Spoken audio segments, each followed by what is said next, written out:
Hello, welcome to BackToCoding. For better understanding of this video, I highly recommend you to check out the complete playlist in the description below.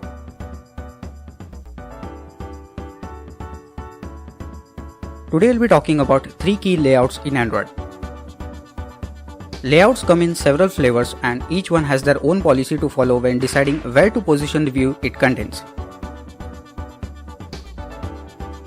Here are 3 of the key ones. Relative layout. A relative layout displays its views in relative positions.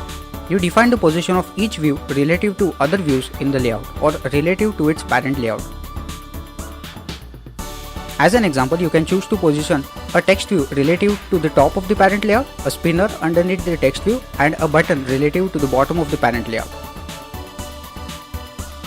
Linear layout. A linear layout displays views next to each other either vertically or horizontally. If it's vertically, the views are displayed in a single column. If it's horizontally, the views are displayed in a single row. Grid layout. A grid layout divides the screen into a grid of rows, columns and cells.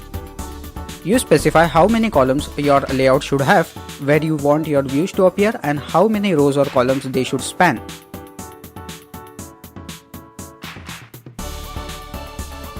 In the next video, I will be talking more about these layouts in details. Thank you for watching this video.